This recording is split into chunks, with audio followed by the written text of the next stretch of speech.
Amigos, saludos. Feliz 2022. 2021 fue el año de la vacuna contra el COVID-19 y también fue el año en que finalmente Guillermo Lasso se convirtió en presidente del Ecuador. Hola, Diana. Hola, Milton. Amigos, feliz año. Pero el 2021 fue un año terrible en temas de seguridad. El sicariato, el narcotráfico, una crisis carcelaria que puso en zozobra a todo el Ecuador. Revisamos los hechos del año en Impactos 2021. A la tercera fue la vencida. Así Guillermo Lasso se convirtió en presidente del Ecuador. Una campaña polémica, dura y con los resultados de la primera vuelta cuestionados, que tuvo que esperar largos días para que el país conozca quién pasaba a la segunda vuelta. Al final fue la elección de Lasso que llegó al poder.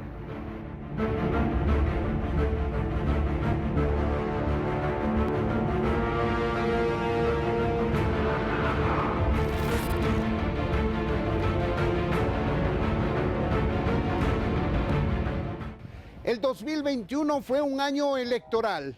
El Palacio de Carondelet tiene un nuevo inquilino desde hace algo más de 7 meses.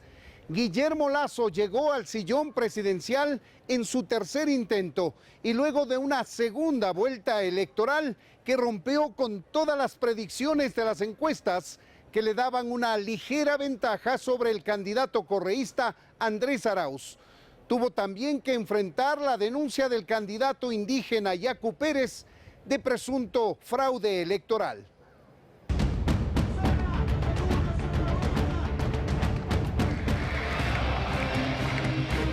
Sí, juro. Guillermo Lasso se convirtió en el presidente número 55 de los ecuatorianos tras 12 años y 3 campañas electorales.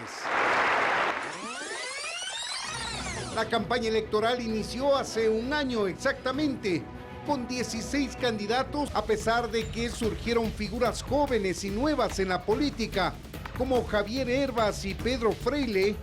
La campaña electoral pronto se concentró en el candidato de Correa, Andrés Arauz. ¡Viva Correa!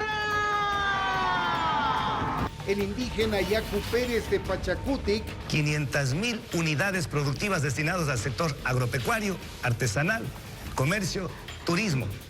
Y Guillermo Lasso, que se había desvinculado de su banco y sus empresas y contaba con el apoyo del Partido Social Cristiano.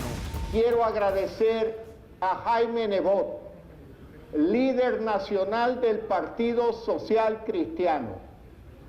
Él, con su generosidad, nos dice que el futuro del Ecuador está primero. El 7 de febrero pasó en primer lugar y cómodamente a la segunda vuelta Andrés Arauz con el 32,7%. Estamos en el primer lugar, hemos recibido una votación abrumadora. Y en el segundo lugar, Guillermo Lasso con el 19,7%, con un pequeño margen de apenas 4 décimas sobre Yacu Pérez, quien le acusó de fraude electoral. Esas actas inconsistentes es en donde podrían meter la mano invisible. Pérez exigió el reconteo de votos con apertura de urnas. Del 100% de la provincia del Guayas y del 50% de las 16 provincias del Ecuador, eso vamos a pedir, que se cumpla. Pero no pudo justificar legalmente su pedido y los votos que se recontaron finalmente no afectaron en nada el resultado final que le puso a Lasso en la segunda vuelta, pero a mucha distancia de Arauz. Yo quiero agradecer a quienes votaron por nosotros. Especialmente quiero agradecer a la ciudad de Quito y a la provincia del Pichincha. La campaña de segunda vuelta electoral fue dura y sucia.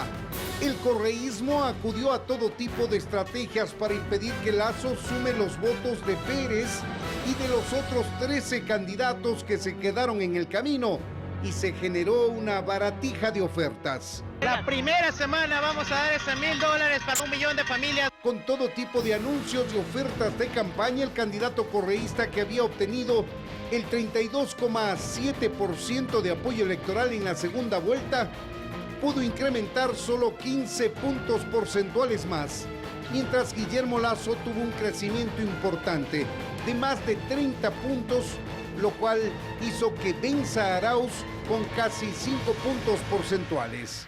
Todos piden vacunas y eso es lo que vamos a hacer en los 100 primeros días de gobierno. Vacunar a 9 millones de ecuatorianos. Hacia su salida, el señor Guillermo Lasso Mendoza, presidente constitucional de la República del Ecuador.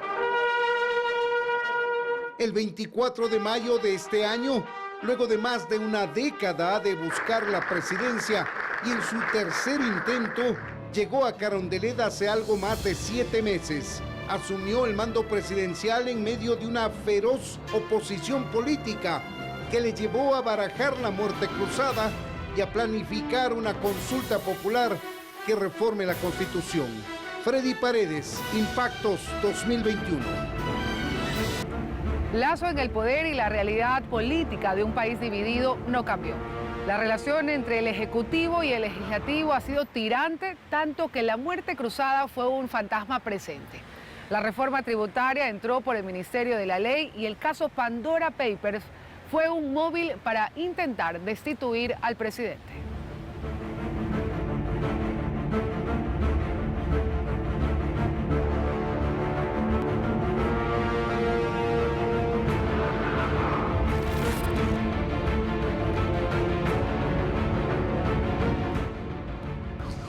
Días antes de que Guillermo Lasso se instale en Carondelet, la Asamblea Nacional empezó sus funciones. Lo hizo de la mano de nuevos legisladores que no tuvieron un operador político. Es así que las alianzas duraron apenas entraron al hemiciclo legislativo.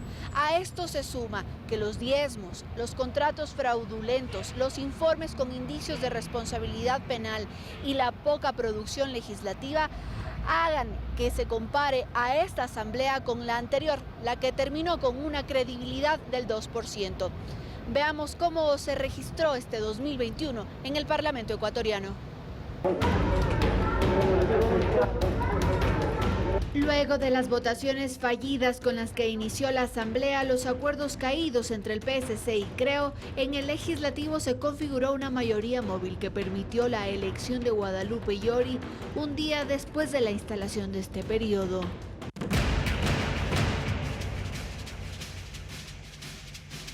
Señor presidente, en este día ha permitido que el movimiento Pachacuti tenga la oportunidad de presidir la Asamblea Nacional.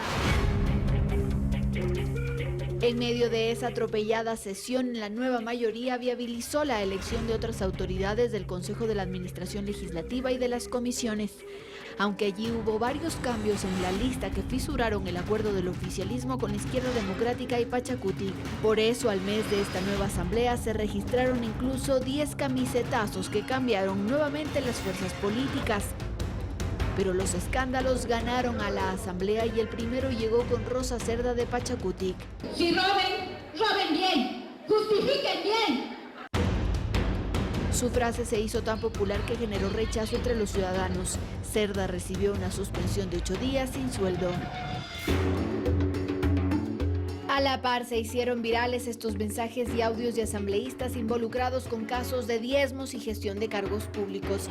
2 casos llegaron al pleno, el de Bella Jiménez y el de Egner Recalde. Yo nunca me aferré a la segunda vicepresidencia de la asamblea. Pero no era la manera en querer quitármela. Jiménez fue destituida y su puesto de segunda vicepresidenta quedó para Yesenia Guamaní. Jiménez también es investigada por Fiscalía y por esa razón allanaron sus oficinas dentro del Legislativo cuando aún era asambleísta. Por su lado, Egner Recalde logró salvarse, pues UNES no dio los votos, se abstuvo, y esto no permitió una destitución. El pueblo ecuatoriano no espera nada de nosotros y aún así logramos decepcionarlos. Guadalupe Llori también estuvo en el ojo del huracán, primero por querer comprar carros de alta gama para las autoridades del Legislativo y luego por un contrato de servicios especiales para eventos. Sin embargo, esto hizo tambalear aún más la relación ejecutivo y legislativo. Salieron a la luz informes con indicios de responsabilidad penal de 16 asambleístas. Al mismo tiempo, se puso al debate la muerte cruzada impulsada por el gobierno. Quieren terminar con la Asamblea Nacional.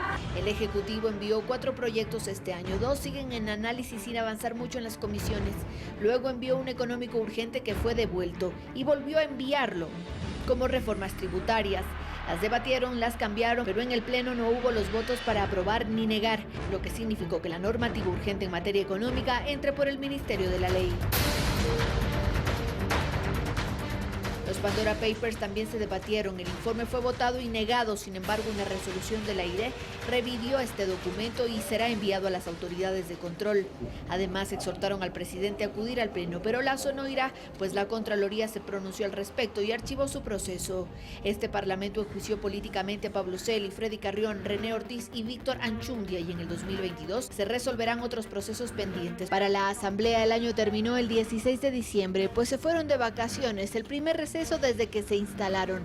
Al regresar deberán definir temas de fiscalización y legislación que dejan pendientes, pues apenas en este periodo se aprobaron 8 leyes y 39 resoluciones que en su mayoría son exhortos que han quedado en papel y que no han significado un aporte legislativo para el país. Andrea Samaniego, Impactos 2021. Impactos 2021.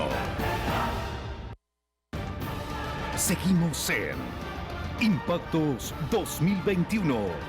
Seguimos en Impactos 2021, el año de la vacunación. Empezó en febrero y no tan bien, desorganizado y con pocas dosis. El presidente Lasso llegó con su oferta de campaña, vacunar a 9 millones de personas en los primeros 100 días de gobierno. Y lo cumplió. El país se vacunó, el proceso avanzó como estaba previsto y al final del año el Ecuador terminó siendo uno de los países más exitosos del mundo en cuanto a vacunación anti-COVID.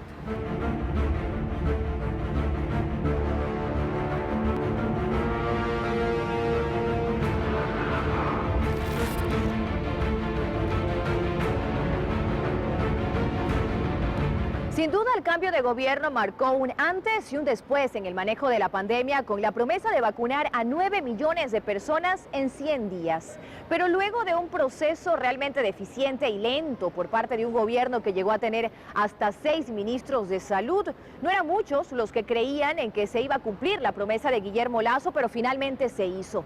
Y si bien hoy tenemos 10 en vacunación, en el proceso de rastreo de las nuevas variantes del COVID-19 la respuesta sigue siendo poco eficiente. Veamos cómo vivimos el 2021, un año aún con pandemia, pero también con vacunas. P1 Brasil. Vacunar a los ecuatorianos.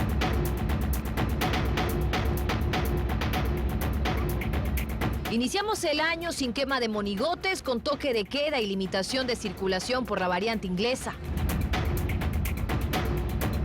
Pero ese año también llegó con algo de esperanza, pues en el mundo ya se aplicaba la vacuna.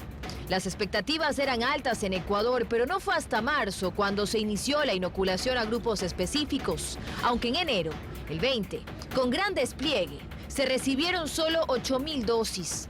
Las vacunas están destinadas, como ustedes lo saben, a sectores extremadamente vulnerables.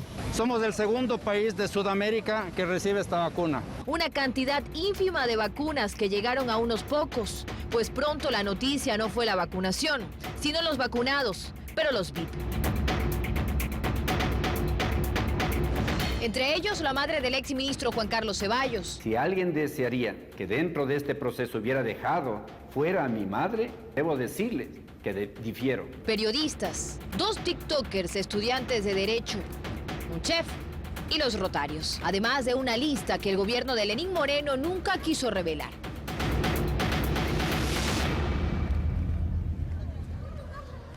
En medio del escándalo, Juan Carlos Ceballos renunció a su cargo en febrero. El país tuvo a su cuarto ministro de Salud, Rodolfo Farfán, pero renunció sin siquiera cumplir 20 días en el cargo al no poder responder por la lista de vacunados VIP. Tiene confidencialidad. ¿Usted ya entregó los nombres? Se entregó la lista que solicitó la Fiscalía en su momento dado. ¿De cuántos nombres? Después fue posesionado Mauricio Falconi, quien dejó el cargo tras críticas de ciudadanos por la descoordinación en los puntos de vacunación. Y finalmente Camilo Salinas se convirtió en ministro de Salud. Ecuador llegó a tener 5 ministros de salud durante la pandemia y 6 durante el gobierno de Lenín Moreno. El feriado de Semana Santa se desarrolló con procesiones suspendidas y restricciones vehiculares en los ejes viales. Entre enero y mayo del 2021, el gobierno de Lenín Moreno logró obtener 2.5 millones de dosis. El de Guillermo Lasso, ya como presidente, solo una semana después de asumir el cargo, presentó un ambicioso plan de vacunación que muchos vieron difícil de cumplir. Se pasó de vacunar a 80.000 personas por día a 414.000. Pero entró en escena una nueva variante. Con un poco eficiente proceso de rastreo, en julio se confirmaron casos de la variante Delta en Ecuador, lo que provocó nuevas y menos rígidas medidas. La primera semana de septiembre, Guillermo Lasso anunció el cumplimiento de la meta. Hemos llegado a 9.623.000 vacunados. Por lo tanto, cumplimos la meta. El COVID comenzó a dejar de captar las camas de los hospitales. Las actividades productivas tomaron fuerza y los que quisieron volver a las aulas de clase pudieron hacerlo. Y a partir del 13 de septiembre empezamos a vacunar a los menores de 12 hasta 16 años. En octubre a los niños de entre 11 y 6 años. Las cosas iban tan bien que en ese mismo mes, el público volvió a los estadios. Aunque pronto Omicron causó nervios y nuevas medidas para el ingreso a Ecuador. También se suspendió el retorno obligatorio a las aulas de clase. El primer caso de Omicron lo confirmó la ministra de Salud el 14 de diciembre del 2021. En noviembre arrancó la aplicación de la tercera dosis de la vacuna para un grupo determinado y en diciembre se abrió para todos los que lleven 6 meses vacunados. Un país que al inicio de año registraba más de 200.000 casos y cerca de 14.000 muertes y que a finales del mismo año la cifra que cuenta son las de vacunados. Dayana Monroy, Impactos 2021. En lo judicial, el 2021 fue marcado por el llamado caso Las Torres, que involucró al entonces Contralor del Estado, Pablo Celi, y al exsecretario de la Presidencia, José Augusto Briones. Un juicio por delincuencia organizada que espera sentencia.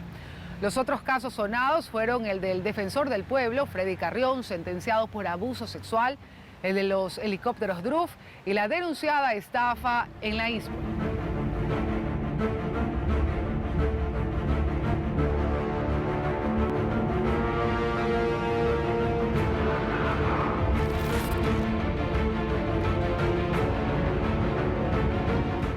La Corte Nacional de Justicia fue el escenario de importantes causas penales a lo largo de este 2021. Juicios que abarcaron desde la solicitud de coimas para el desvanecimiento de glosas en la Contraloría General del Estado, un proceso por el delito de abuso sexual que alcanzó a un funcionario que debía velar por los derechos humanos, hasta un proceso que luego de 11 años logró resarcir a 4 expolicías sentenciados por el conocido caso 30S.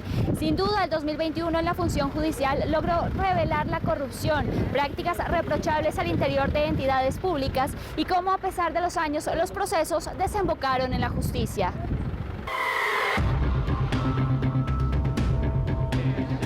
El año inició con una sentencia más a quien figuró como el hombre fuerte de los sectores estratégicos del correísmo. A los primeros 25 días del 2021, con voto de mayoría de los jueces José Layedra y Javier de la Cadena, el ex vicepresidente Jorge Glass, el ex ministro de Hidrocarburos Wilson Pastor, el ex gerente de Petroecuador Carlos Pareja Yanuseli y 4 personas más fueron sentenciadas por el delito de peculado dentro del denominado caso Singue. Glass, Pastor y Yanuseli recibieron una condena de 8 años de prisión como coautores del delito.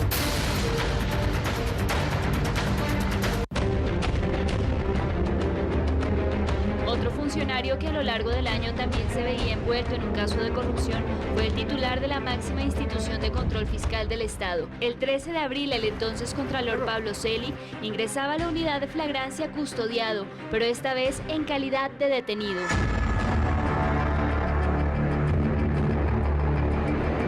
Una serie de operativos ejecutados por la Fiscalía General del Estado dieron como resultado la detención de 9 personas, entre ellas el Contralor, su hermano Esteban Celi y el exsecretario general de Presidencia José Augusto Briones.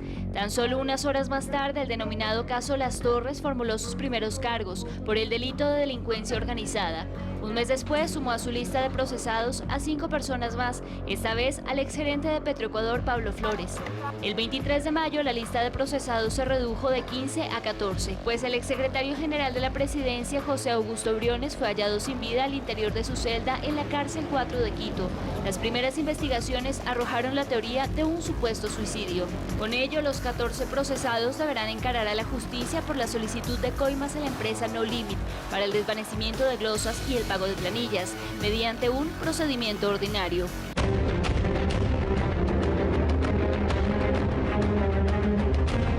Mientras el país entero atravesaba un estado de excepción, entre la noche del 15 y madrugada del 16 de mayo, el entonces defensor del pueblo, Freddy Carrión, protagonizaba un escándalo en la casa del exministro de Salud, Mauro Falconi, una reunión social que le costaría mucho más que su cargo.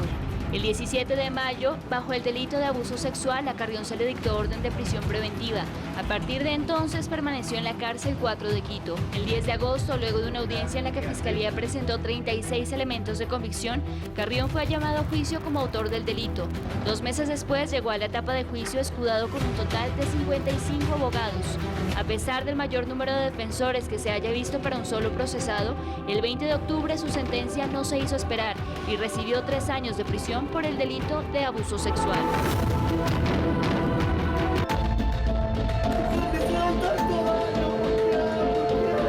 Y mientras unos eran declarados culpables, 11 años después de los hechos que se investigaron, 4 expolicías fueron declarados inocentes. Su reacción en los exteriores de la Corte Nacional de Justicia el 24 de noviembre fue efusiva. La alegría, incredulidad y frustración hizo que la gravedad venciera a uno de ellos y con la cabeza entre sus manos repitiera para sí mismo: soy libre.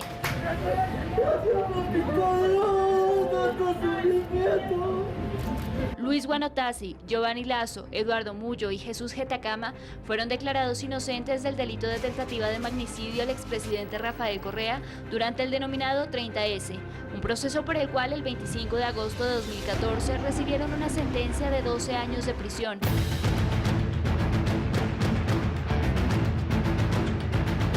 Conforme el año avanzaba, también lo hacía la investigación relacionada con la mayor estafa al Instituto de Seguridad Social de la Policía Nacional. Luego de una serie de allanamientos desarrollados durante la noche y madrugada del 23 de febrero, la Fiscalía General logró la detención con fines investigativos de los exdirectores del Instituto, Enrique Espinosa de los Monteros y David Proaño, el exdirector de Inversiones Alfredo Valverde y el exasesor jurídico Santiago Duarte. El caso investiga la negociación de millonarias operaciones efectuadas entre 2014 y 2019 entre los directivos del instituto y la empresa Ifcor Investment, representada por Jorge Cherres. Meses más tarde y luego de varias dilaciones se vinculó a 6 personas más. Los meses han pasado y este proceso continúa revelando millonarias estafas y sobornos, cheques que evidenciarían pagos de Cherres a exfuncionarios que tenían el poder de decisión sobre las inversiones de la institución, hechos que incluso salpicaron al exministro del Interior, José Serrano. Por supuesto que lo conozco, señor presidente. Claramente se señala en esa parte de abajo la razón por la que se pagó. Habrá que requerir los contratos y todo eso. De la información preliminar, la entrega de dinero se acercaría al $1.000.000, con el que se habría preparado terreno para invertir en operaciones riesgosas con el dinero de quienes velan por la seguridad de los ciudadanos. Daniela Valencia, Impactos 2021. En proceso judicial también está la compra de pruebas COVID por parte del municipio de Quito. Ahí está involucrado Jorge Yunda, quien fue removido de la alcaldía en un proceso controversial. Yunda se aferró a varias instancias judiciales y al final la Corte Constitucional avaló la remoción votada en el Consejo Metropolitano y dio paso a la sucesión. Así Santiago Guarderas se convirtió en el nuevo alcalde de Quito.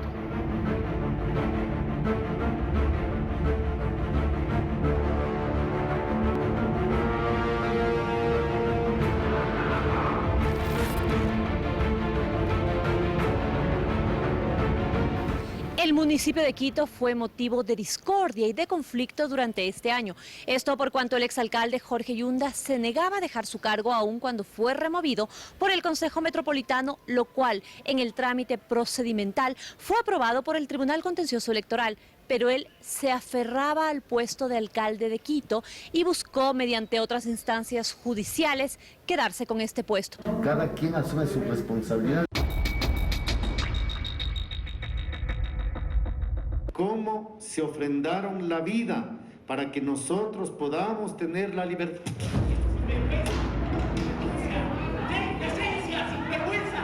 Fue uno de los puntos álgidos durante la crisis que vivió la capital cuando tenía 2 alcaldes, o un alcalde removido que mediante acciones judiciales que hoy son cuestionadas, se negaba a dejar el cargo. Pero antes de este pico, la historia comenzó cuando Jorge Yunda, quien en 2019 llegó al poder con el 21,3% de los votos, permitió una compra de pruebas COVID-19, que en este momento le significa un juicio por peculado como autor mediato. Son las mejores pruebas PCR, se adquirieron en Corea del Sur. En abril del 2020, la Secretaría de Salud del municipio de Quito contrató con la empresa Salumed S.A. la compra de 100.000 pruebas PCR para el COVID-19 por 4,2 millones. Pero no les entregaron pruebas PCR, sino Eretelam. En julio se terminó el contrato y un informe de Contraloría concluyó que hubo anomalías. Nunca se pudo demostrar que había sobreprecio. Junto con él se procesa a 14 personas más, entre ellas la exsecretaria de Salud Jimena Barca y la coordinadora técnica Linda Guamán. Como medidas sustitutivas a la prisión preventiva se les dispuso el uso de grillete electrónico y también la presentación periódica. Así reaccionó él publicando un video en sus redes sociales. En mi vida he recibido muchos galardones, muchos premios, medallas, preseas, pero esta es especial. Esta significa haber salvado 50.000 vidas. Que es un desconocimiento técnico de la Fiscalía el haber tomado ese informe como un elemento. El juicio siguió y Jorge Yunda acudió a las audiencias hasta que en octubre recusó a uno de los jueces, con lo cual ganaron tiempo. Pero este no es el único caso en el que está involucrado Jorge Yunda. Hay otro proceso por asociación ilícita que implica además al hijo, Sebastián Yunda, prófugo de la justicia, quien tras una difusión roja de la Interpol fue localizado y detenido en Argentina, pero fue liberado para presentación periódica y no se concreta su extradición. En el teléfono de Sebastián Yunda se encontró evidencia que demostraría que manejaba hilos de poder, indicios de corrupción al interior del municipio por negociaciones de cámaras de seguridad, contratos y otras presuntas irregularidades. Este fue otro punto cúspide. Tuvo lugar cuando la jueza Grimanesa Erazo revocó las medidas cautelares dictadas por jueces hoy removidos a favor de Jorge Yunda. Él salió apresurado por la puerta trasera, pero ciudadanos que exigían su salida protagonizaron una escena.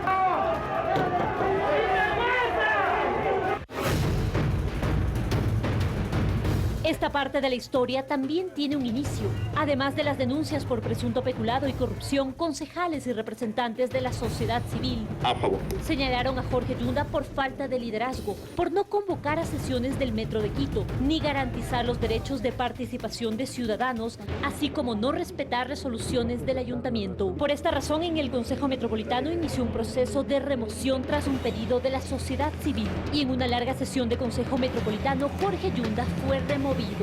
Y los domingos votamos a favor de la remoción del alcalde de Quito. Pero fue en ese momento cuando la historia apenas empezaba. Estamos agotando todo lo que nos permite la Constitución. Tras su remoción, Jorge Yunda involucró al Tribunal Contencioso Electoral, a la Justicia Ordinaria y hasta a la Corte Constitucional para no dejar su cargo. El 8 de junio elevó una consulta al Tribunal Contencioso Electoral y al mismo tiempo, mediante 2 sorteos irregulares, el primero ingresando una acción como violencia contra la mujer, la jueza María Belén Domínguez le otorgó una acción de protección. Y el segundo, el 7 de julio, ingresó medidas cautelares como cobro de honorarios de abogado ante el juez Carlos Soto. Se le otorgó y esto suspendió la remoción. El 19 de julio la jueza revocó las medidas y Santiago Guarderas asumió el cargo hasta el 30 de julio. cuando 3 jueces de Pichincha resolvieron una apelación extralimitándose en su cargo. Ellos dispusieron el retorno de Jorge Yunda sin que esto se haya pedido. ¿Por qué no está aquí entonces el señor vicealcalde? Si está infirme, ¿no le parece que él ya debería estar? ¿Se dan cuenta cómo es manipular todo un sistema para que se direccione al juez amigo, al juez pana? De esta manera el trámite llegó a la Corte Constitucional, que tuvo que definir si tenía razón el Tribunal Contencioso Electoral o la Corte Provincial. Su decisión resolvió que Yunda no iba más y Santiago Guarderas asumió definitivamente el cargo. María Gracia Acosta, Impactos 2021.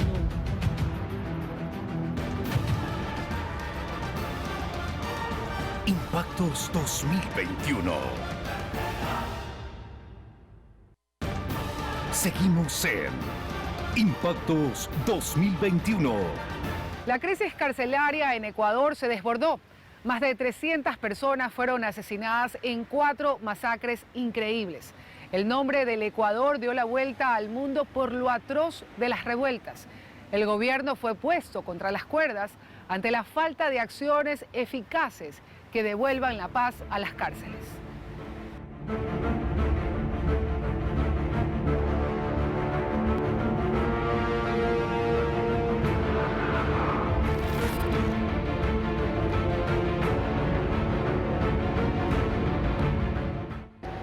Estados de excepción firmados y extendidos en 2019 y 2020.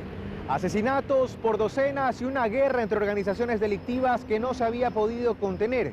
Era el prólogo de 2021, año que arrancaba con no pocas alertas encendidas en el sistema carcelario.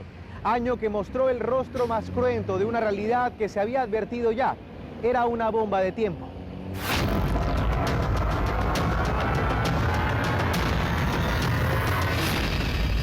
Era la mañana del último martes de febrero. La violencia se tomaba en simultáneo en la cárcel de Cotopaxi, el centro de rehabilitación social del Turi en Cuenca, en Guayas, la regional y la penitenciaría del Litoral. Centenares de policías se movilizaron a estos reclusorios para intentar retomar el control. Y en los exteriores una escena que se repetiría en varias ocasiones. Familiares desesperados pedían información sobre los suyos. Y de a poco se empezaban a difundir videos que evidenciaban la brutalidad de lo que no se podía llamar motín, de lo que era una verdadera masacre. Y es que así fue. Los registros dan cuenta que ese último martes de febrero hubo mutilaciones, cuerpos calcinados, decapitaciones. Fueron en total 82 los privados de libertad asesinados en esa sangrienta jornada. La explicación: una pugna entre organizaciones criminales por asumir el liderazgo que había quedado vacante tras el asesinato de alias JL, otrora cabecilla de los Choneros. En mayo cambiaba el gobierno. No se designó reemplazo para el general de la policía en servicio pasivo Edmundo Moncayo. Pero terminaba julio y eso cambiaría. Pues nuevamente se registraron hechos violentos, esta vez en la penitenciaría del Litoral y en la cárcel de Cotopaxi. En suma, 27 privados de libertad fueron asesinados. E incluso un agente de la policía fue víctima de violación en la cárcel de Cotopaxi. Se equivocan si creen que este gobierno va a actuar con la misma tibieza que los anteriores. Finalmente, Edmundo Moncayo dejó la dirección del SNAI y en su reemplazo se nombró al coronel del ejército en servicio pasivo, Fausto Cobo. Se declaró el estado de emergencia. Por esos días circulaban videos que evidenciaban que en las cárceles, sobre todo en la penitenciaría del Litoral, el control no estaba precisamente en manos del Estado. Reos a cargo de las llaves de las celdas. Otros con armas paseándose frente a guías. Áreas de la cárcel convertidas en clubes sociales. Territorios demarcados con símbolos. Total descontrol. Pero aún con 2 sangrientas revueltas, todavía no se había llegado al punto más crítico. Aquello ocurrió el miércoles 28 de septiembre. La penitenciaría del Litoral fue el escenario. Fueron más de 5 horas de enfrentamientos. Se trató de la revuelta tras las rejas más sangrienta de la historia del país. Y por el número de muertos, la quinta más violenta de la región. Es lamentable que las cárceles se las pretenda convertir en un territorio de disputa del poder por parte de bandas delincuenciales. 123 privados de libertad fueron asesinados ese día.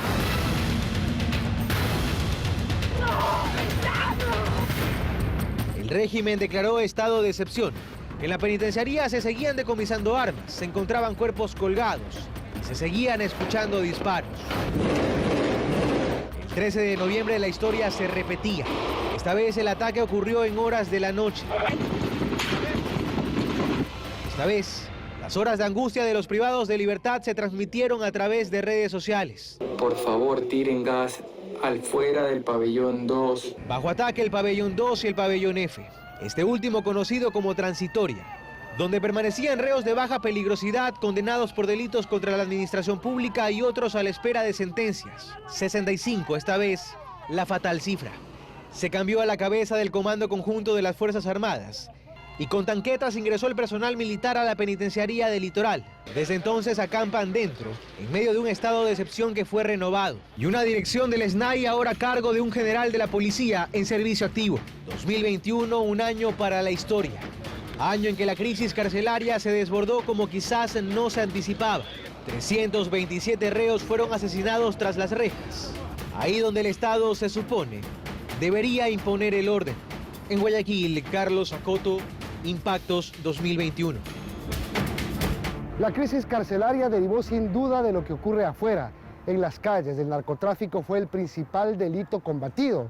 Se incautaron alrededor de 200 toneladas de droga y el sicariato elevó la tasa de criminalidad en el Ecuador.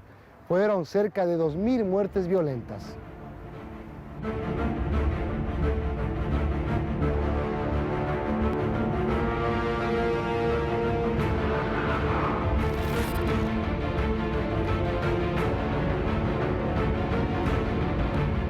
La delincuencia y el narcotráfico rompieron récord en 2021.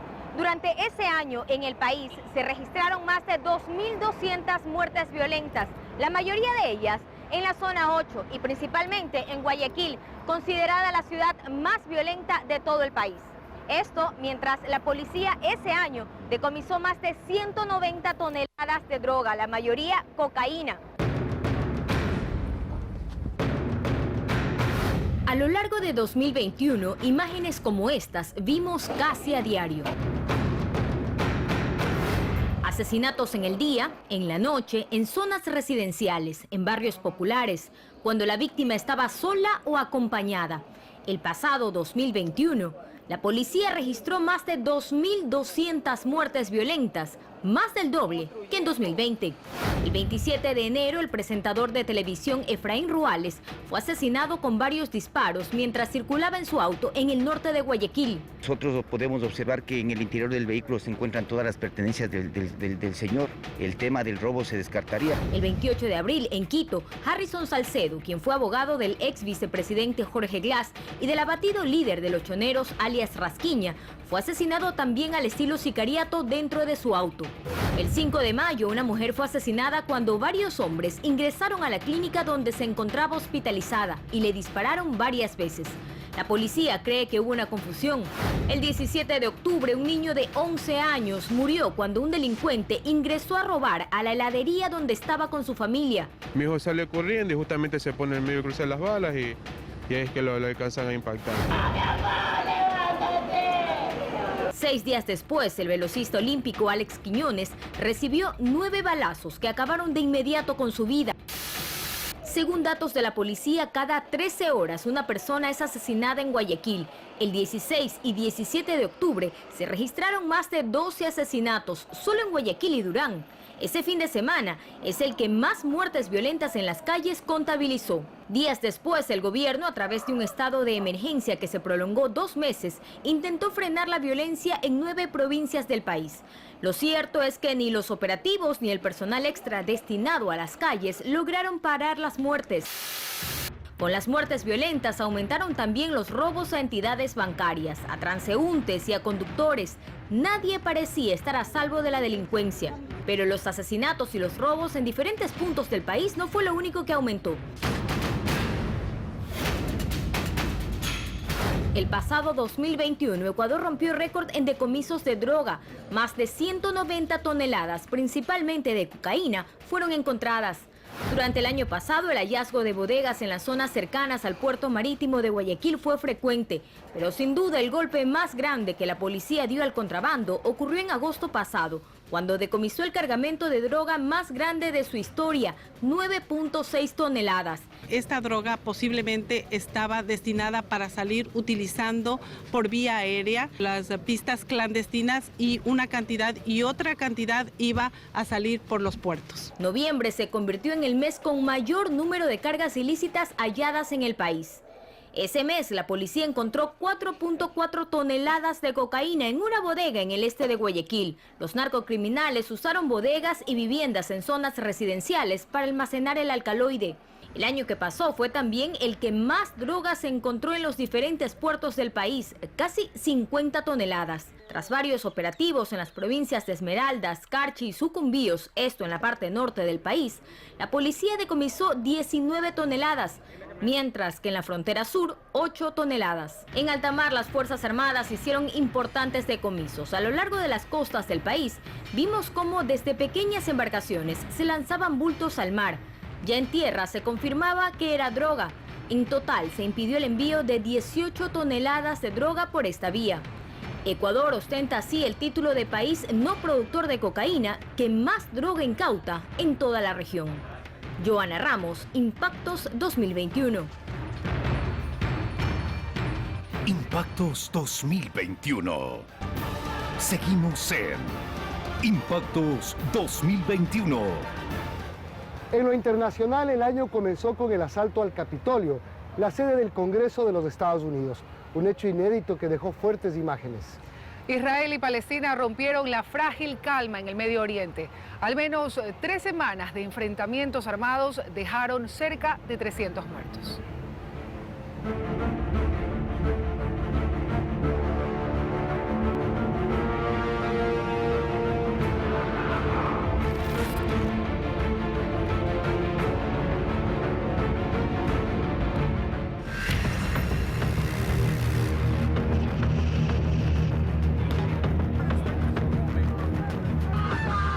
Caos en Washington.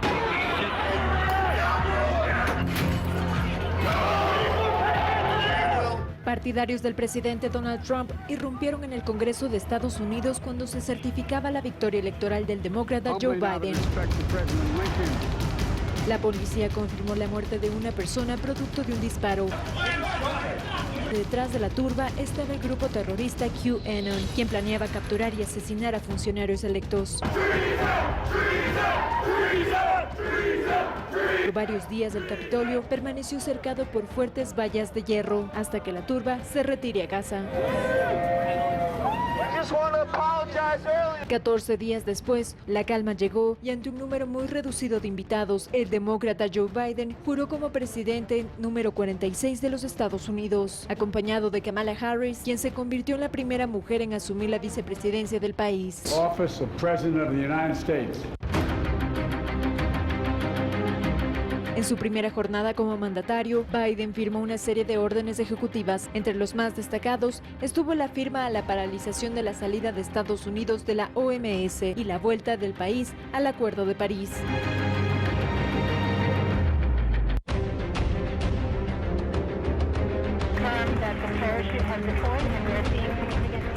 La NASA, por su parte, nos traía noticias de un viaje de más de 400 millones de kilómetros. ¡Hemos llegado! El rover Perseverance había aterrizado con éxito sobre Marte. Descendió en el punto que los expertos tenían previsto, el cráter G0, un antiguo lago de 45 kilómetros de diámetro. En su larga expedición, los humanos conocimos por primera vez el sonido de Marte.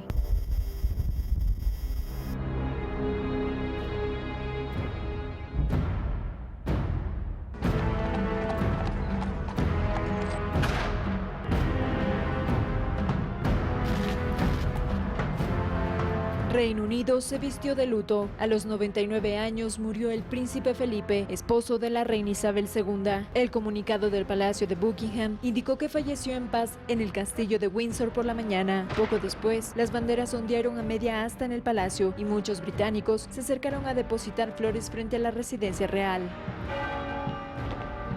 El ataúd con el cuerpo fue depositado en el Panteón Real de la Capilla de San Jorge.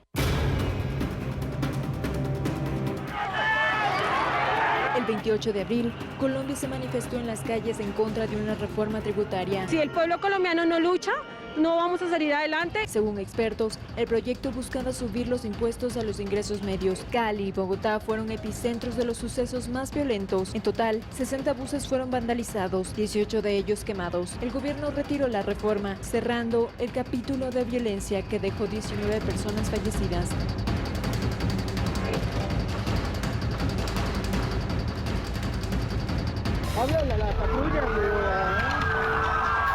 El 4 de mayo México despertó con una tragedia. Un vagón del tren cayó 20 metros abajo luego de que un puente colapsara. 24 personas murieron y 80 resultaron heridas. Algunos vagones quedaron reducidos en un conjunto de fierros y concreto. Para liberar los cuerpos hubo que usar grúas.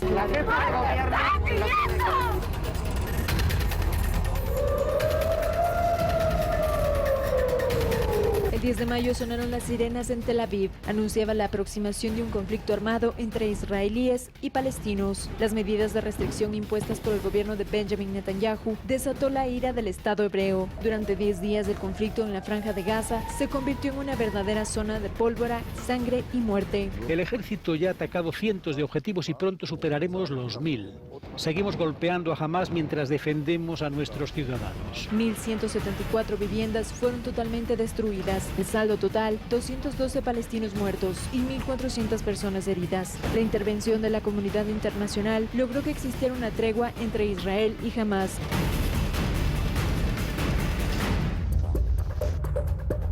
El mundo terminó el mes con impactantes imágenes del derrumbe parcial de un edificio en Surfside, Florida. Con la llegada de la luz del día, las tareas siguieron. En la lista de desaparecidos habían 31 latinoamericanos. Sin embargo, la cifra de muertos alcanzó a 98. La estructura de 55 departamentos estaba en proceso de inspección para conseguir la recertificación que exige el condado a los bloques de más de 40 años, lo que iba a definir si la estructura era habitable o no. Michelle Villasís, Impactos 2021. En el segundo semestre de 2021, Haití fue noticia a nivel mundial por el violento asesinato de su presidente, Jovenel Moïse, y un terremoto que recordó la tragedia de 2010. Al mismo tiempo, en Afganistán, la llegada al poder de los talibanes despertó una ola de violencia y éxodo que puso al mundo en alerta. En el Caribe, el miércoles 7 de julio, un grupo de individuos no identificados ingresó al domicilio del presidente de Haití, Jovenel Moïse, y lo asesinó en horas de la madrugada en el barrio de Perelín de Puerto Príncipe, momento que fue registrado en video según reportaban redes sociales. Por una nueva constitución. El izquierdista Pedro Castillo era proclamado como presidente electo de Perú. El 28 de julio, Castillo, maestro rural y líder sindical, se convirtió en el nuevo presidente de Perú. El mundo avanzaba y con él los nuevos brotes de COVID-19, razón por la cual China volvió a confinar a millones de personas por el avance de la variante Delta. Y mientras en Haití continuaban las investigaciones para determinar quién asesinó a su presidente, un terremoto de 7,2 grados sacudió el país, dejando más de 2.000 fallecidos. Pero mientras la atención se centraba en este desastre natural, en Afganistán, el grupo islamista armado de los talibanes tomó el control de la capital Kabul y proclamó su victoria desde el palacio presidencial tras la huida del presidente Ashraf Ghani. La toma de los talibanes de Afganistán desató una crisis sin precedentes. Las imágenes de cientos de afganos intentando salir del país ante la compleja situación fueron la constante durante esos días.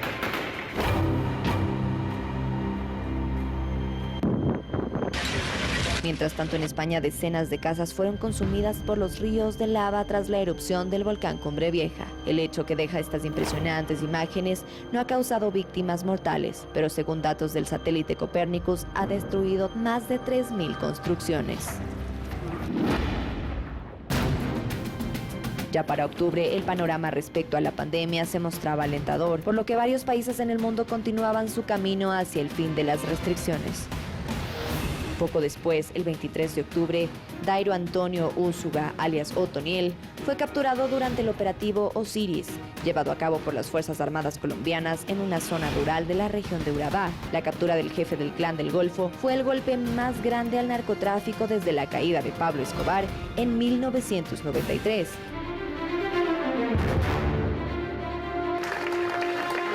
Entre tanto, en Centroamérica, Daniel Ortega buscaba su quinto mandato presidencial en Nicaragua, en unas polémicas elecciones con 7 aspirantes opositores en la cárcel acusados de traición a la patria. Tras llevarse a cabo la jornada electoral, los resultados dieron como ganadora a Ortega. Las reacciones internacionales no se hicieron esperar. En su mayoría, cuestionaban el proceso debido a la falta de observadores internacionales. Varios países de Europa reimponían las restricciones debido a la nueva ola de COVID-19 y a la aparición de la variante Omicron, que según confirmó la Organización Mundial de la Salud, su transmisibilidad es sumamente elevada.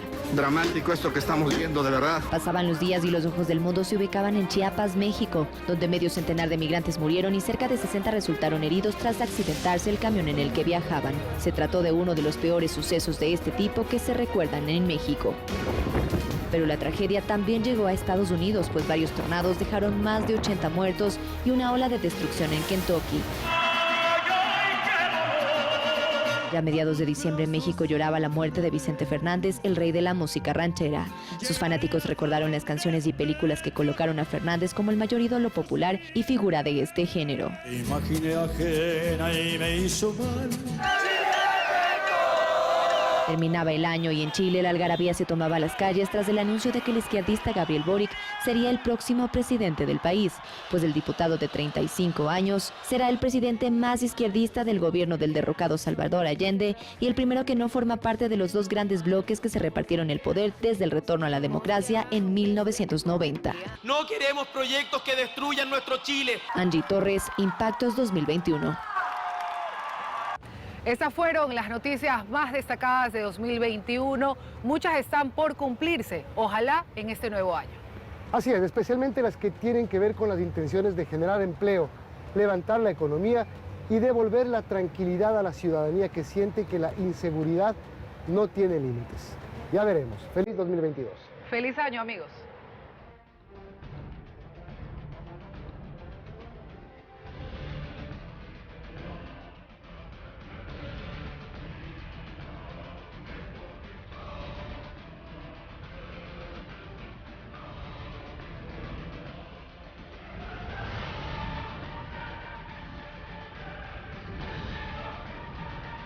Teleamazonas presentó Impactos 2021.